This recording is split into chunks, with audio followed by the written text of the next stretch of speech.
Welcome to Ranger Stories. My name is Tennyson E. Stead. I am the creator of Jump Rangers. And this is the show where I read things that I'm writing in the Jump Rangers universe and probably edit and discuss them for your viewing pleasure. Today we're reading Jump Rangers, a game called Conquest, Chapter 15. If you'd like to catch up on previous episodes of Ranger Stories, you can find those episodes on our YouTube channel at youtube.com/jumprangers. Let's begin. In the clearing where the Sarge, Scrap, and I found ourselves, the air smelled sweet in a way that I had never smelled before. All around us, flowers were in bloom. Looking back, I think Eden probably bloomed them just for us. Maybe there weren't any flowers there at all. Maybe the flowers were just in my head. Stretching as far as the eyes can see, forests of tall, pale-barked trees with fern-like fronds rose up on every side of the clearing. Behind us, mountains blanketed in greenery rose from the horizon. Jungle planets might smell like paradise, but there's always something watching you, just waiting to see you let your guard down. Eden was no different. Just as soon as Scrap flickered us into that clearing, I could feel the eyes of the jungle on me. Looking around, I asked Scrap which way we had to go to find Eden. Eden is a living planet, they told me. You have found them. Okay, but how does it work? How do we communicate? You are communicating. Fine. So how do we let Eden the living planet, how do we get Eden the living planet to communicate with us? By this point in the story, I was starting to get pretty good at reading Scrap's expressions. His eye roll suggested to me that Eden was probably communicating with us already by some spooky, subtle means of communication that we all know I don't have the patience for. Taking a deep breath, I plopped down on the grass. Only then did it occur to me that I might be smushing plants or bugs that were important to Eden in some way, and I made a silent promise to be more careful in the future. Checking the ground behind me, I laid down in the bed of greenery and flowers. Overhead, the sky above had a gentle lilac hue.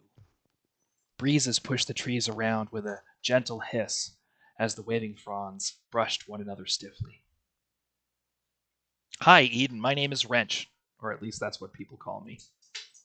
My homeworld is Earth, and it's being strip mined for water and minerals by the Saurian Horde, and that's what I'm here to talk to you about. What happened next felt more like a dream than anything, except for the part where I can still remember every detail. Racing through the air, like wearing a scram pack without all the noise, I was flying through the misty atmosphere of a spore world. In the distance, rushing towards me, I could see the shadows of a ruined city. And as I sped between the buildings, I realized it was the Japan arcology. This was the skyline the Saurians knocked aside to build Alien City. This was Earth. All around me, segmented spore bugs, pill bugs the size of ground rovers, were chewing through the last remains of my civilization. Thumping their massive wings through the air, spore wasps kept watch over the worker drones as they munched their way through the last evidence of humanity's achievements. Moving as fast as I was, there was plenty of time for me to see everything I wanted to see on Earth. Spore bugs weren't just fighting the Saurians at Alien City, although the fight at Alien City was bad. Looked bad. Was bad. That's too general. Was cataclysmic.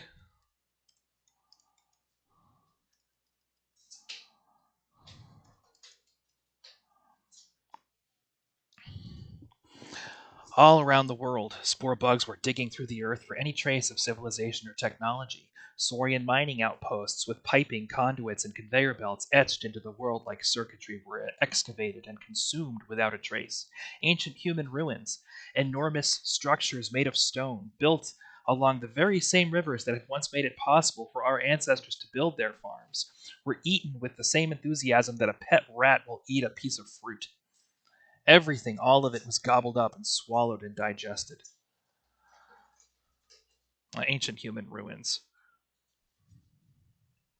Enormous structures made of stone. That's just enough. Were eaten with the same enthusiasm that a pet rat will eat a piece of fruit. Everything, all of it, was gobbled up and swallowed and digested. Days later, they'd puke it up as paste to build their hives. If this is what the end of civilization looks like, if this is what the end of human civilization looks like, well, it's gross. If people are hoping for some kind of dignity, some kind of monument to what we used to have. I promise you this isn't it. This is smelly, stinky evolution, eating and digesting things that Earth couldn't stomach on its own. Seeing fester and decay can make a person angry. In the back of my mind, seeing all this, I couldn't shake the thought that Earth deserved better. We deserve better. None of this was fair. If the galaxy was fair, then every kid would have a safe and happy home. Undersoars and Rexors would leave us alone, and people wouldn't need the Jump Rangers to begin with. If the galaxy were fair, I wouldn't even be here. Here I am, nevertheless. None of this has ever been about whether things are fair or not. Things are what they are. My life is about helping people find a better future, and that only happens if we work with what we've got right now. So what do we have? We've got a home world on the brink of destruction. If these bugs can save it, if they can give us a second chance to live on that world, then they can eat whatever they want as far as I'm concerned. Suddenly I was back at the Ranger's Roost. Uncle Slappy was getting cuffed and coated by the constable of Pax's base. Deputies were pulling Jump Rangers out of their bunks, locking them in cuffs and marching them out the door and towards the holding cells. This is down in the basement. Watching the whole thing, Commander Sudropaxis was standing there with his arms crossed and a scowl on his face. Screaming, I begged him to stop. No matter how loud I screamed, no matter how I tried to bang on the floor, he didn't seem to hear me. Just then, Uncle Slappy broke free from the deputies muscling him out the door and put himself right in the commander's face. You have no business locking kids away, and you know that. Breathing deep, Sudropaxis looks right in Uncle Slappy's eyes. Children? We're just going to say kids because that's what Uncle Slappy said. Kids? After what they've done, you want me to set these traitors free because they're children? These aren't children, Jeb. Not in the way you're talking about. Paxis, I don't know what kind of man you think you are, or what happened to you to make you like this. Of course they're children. They have to be. Who else could do what they do? Ha! Not all of us spent the last 30 years making grilled cheese sandwiches. Okay, now I see what's going on here. Do you see what's going on here? All of this is happening in my mind. My mind is showing me all the reasons I can think of not to do the things we're here to do. If we do this, someone could round up the Jump Rangers and put them in prison because of what the Sergeant and I have done.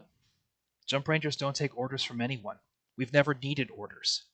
Before I even joined the Rangers, I was getting in trouble for sticking my nose into other people's problems. If something needed doing, I made it my business to do that thing. There we go. Training me to be a Techno Ranger was an obvious choice for everyone involved because I was either going to keep helping people badly or I was going to learn how to do it well. You like that? Letting me figure things out on my own was becoming too much of a safety hazard. Nobody needs to tell a Jump Ranger what to do, but sometimes we need help figuring out how to do it. Sometimes we disagree. Sometimes Rangers disagree on things.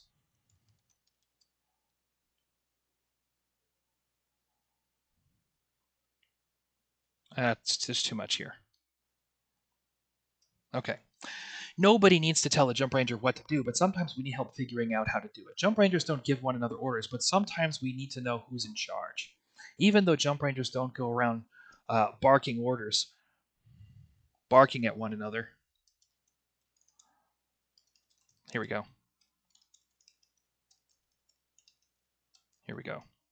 Hang on one sec. Okay. Jump Rangers don't give one another orders, but sometimes we need to know who's in charge. Even though Jump Rangers don't go around barking and playing power games, we do give one another rank. If the Sarge and I are single-handedly getting the Jump Rangers in trouble, if we are doing something that we know could turn the colonies against us, we can't do that without asking first. Opening my eyes, I sat up to find myself back in the clearing of flowers. Night had fallen and a sky full of stars. Let's see.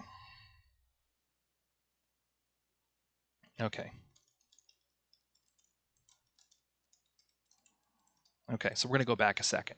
If the Sarge and I are single-handedly getting the Jump Rangers in trouble, if we are doing something that we know could turn the colonies against us, we can't do that without asking first. We need to talk to High Command. Opening my eyes, I sat up to find myself back in the clearing of flowers.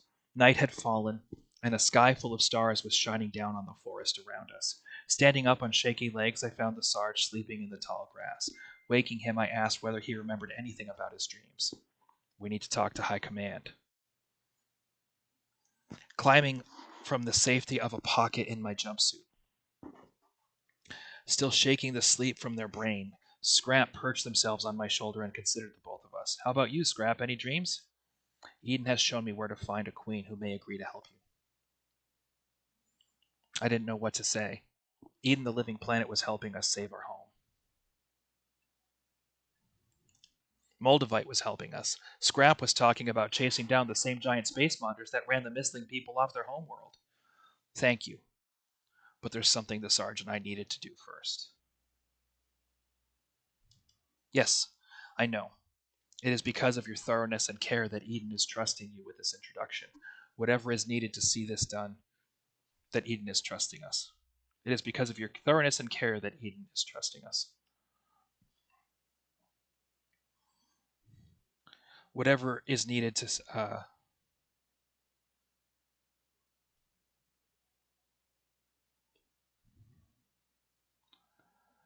Okay, this is a little confusing. So, okay.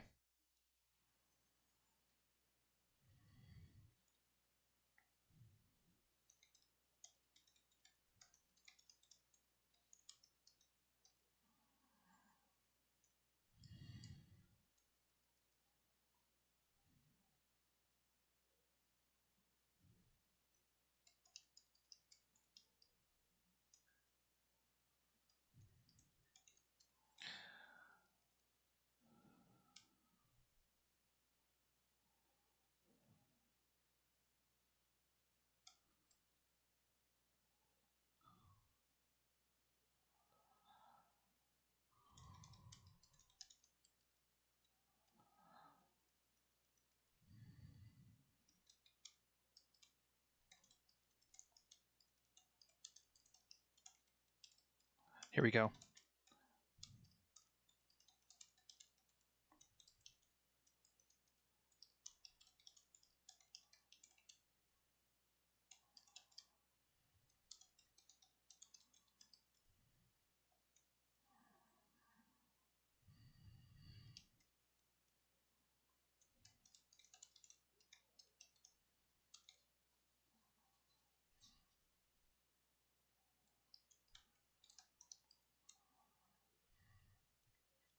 Here we go. I didn't know what to say. Eden, the living planet, was helping us save our home. Moldavite was helping. Scrap was talking about chasing down the same giant space monsters that ran the missing people off their homeworld. Thank you. But there's something the sergeant I needed to do first. Much as I was growing confident in Scrap's willingness to help, would they have the patience to take a detour? It is because of your thoroughness and care that Eden is trusting us. Whatever is needed to see this done, we will answer those needs together. For all the secrets still between us, for all the awkward miscommunications, for all the weird alien cultural stuff, I understood in that moment that Scrap was becoming our friend. And that's where chapter 15 ends. Um, we're almost halfway through the read through. And in 2 more weeks, I'll be 2/3 done with writing the rough draft. So we are making really good progress on this book. Um, and I'm excited about it. There's plans in place to do a Kickstarter launch for Jump Rangers at Comic-Con 2024, and that the money that from that Kickstarter is going to be used to finish producing the tabletop role-playing game and start building the assets for other future projects. But we want a nice, beautiful hardcover to launch with, and this book hopefully will be something that we can push and share while I'm there. I'm also planning on having some dice and some other neat trinkets and toys.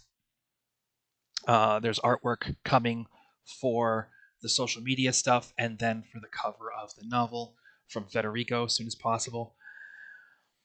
Good things are coming. I will be back on Thursday at 5 p.m. Pacific time on twitch.tv/Jump Rangers to talk about the next. I'm using that time to write one-off adventures and other odds and ends for the data deck files. This is a particularly lore-intensive episode, so I'll ask. In fact, it may have to go. It's so important to the lore that it may have to go in the in the core book, along with the first contact mission. We'll see about that.